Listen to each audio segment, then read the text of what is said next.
Chapter 32. Dhanaka receives a discourse on Vrata. Om Shri Ganeshaya Namaha. Mudgalacharya continued the narration. Yadu begot 4 sons. They were all comparable to Devas. Amongst them, Sahasrajit was the eldest. He had one son. This eminent son was Satyajit.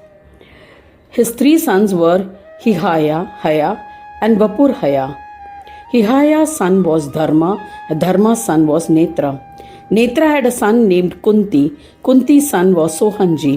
His son was named Mahishmana. He became a king. He established a town named Mahishmati. His son was Bhadrasena. His sons were Durmada and Dhanaka. Dhanaka was an illustrious king.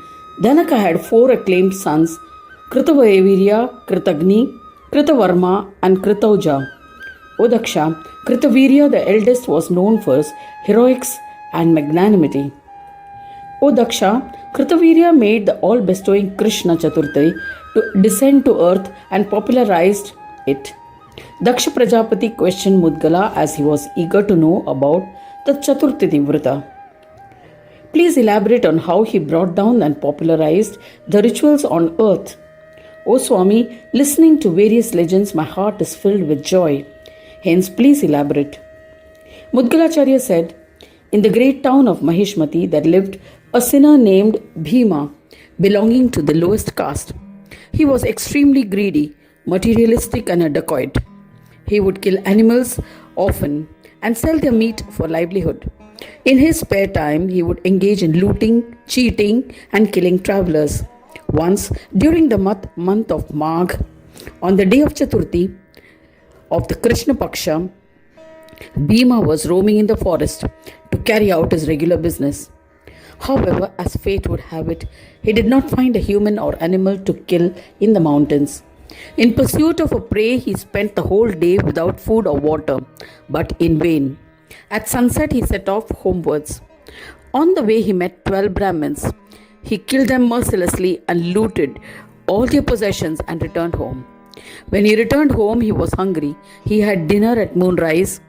He called out to his son named Ganesha while eating. Later, he continued to commit many heinous crimes. He died on the Chaturthi day of Krishna Paksha at moonrise. Ganesha Dutas arrived in an airplane and took him to Ganesha's abode in Kailash. In the airplane, Brahma, Vishnu, and other devas were seated and showered immense praise on him. While they were extolling him, they reached Kailash. He indulged in Shivaloka and eventually fell back onto earth. He was born again as a celebrated Prince Kritavirya in the town of Mahishwati as the son of King Dhanaka. He was extremely devout, worshipped devas, Brahmins, and his guests. He performed many yajnas. Despite this, he was childless. He performed many religious rites and pilgrimages for getting a son. Yet, he was not blessed with a son. The unhappy king handed over the governance of his kingdom, which had no enemies, to his ministers. He went to the forest with his wife and engaged in austerities. His love for Ganesha was rekindled as a result of his former samskaras. He practiced various penances but in vain.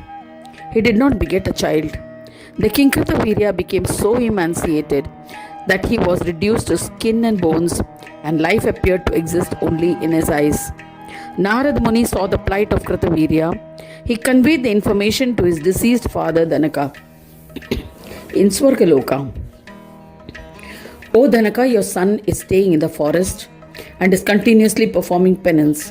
He has become emaciated and has been reduced to only skin and bones. If he is not blessed with a child soon, he will die. If he remains childless, how will he attain ascent? Informing Dhanaka thus, the self-willed wanderer Narada proceeded to Kailash.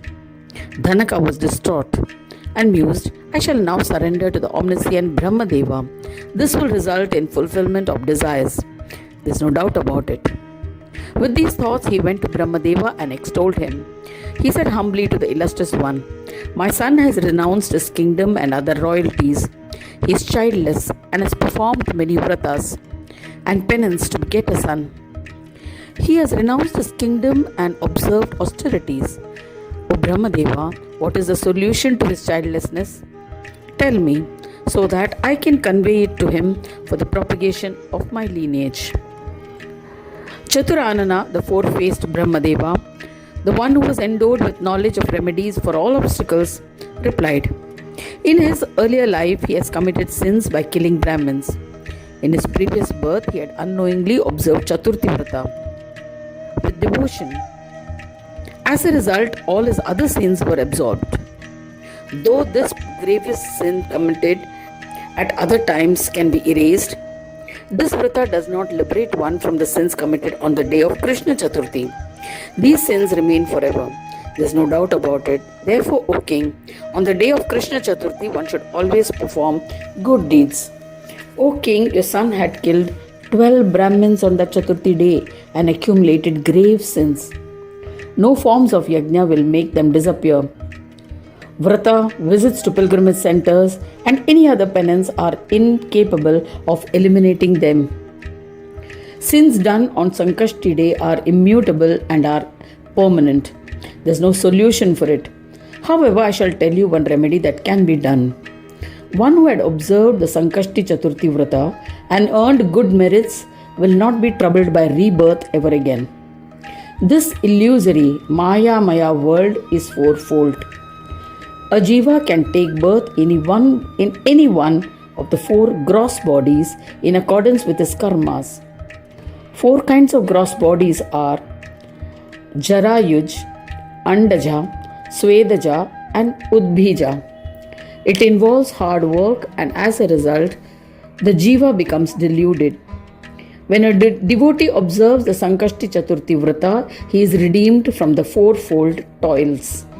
By the grace of Vrata, he is blessed with happiness in this world, and in the end he becomes absorbed in Brahma and ascends and resides in Swananda Loka. However, one who commits sins on the day of Chaturthi does not attain liberation.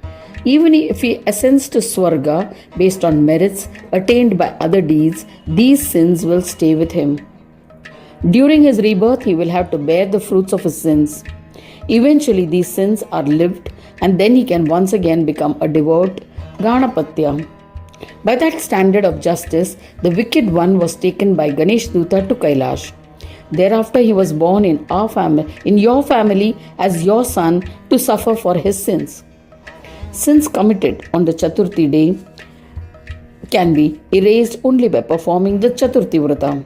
So your son must observe the Chaturthi Vrata as ordained. Then his son's sins will be erased.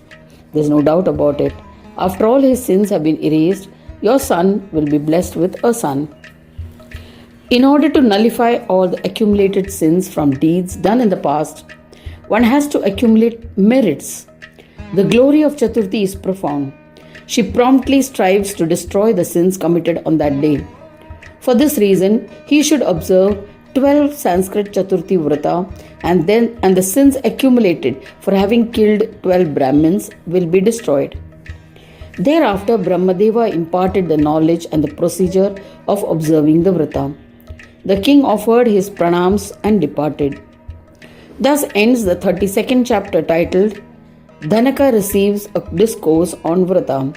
In the third khanda of the Purana Upanishad, Srimad Mudgal Puran, describing the legends of Mahodara, dedicated to Sri Gajanana, end of chapter 32.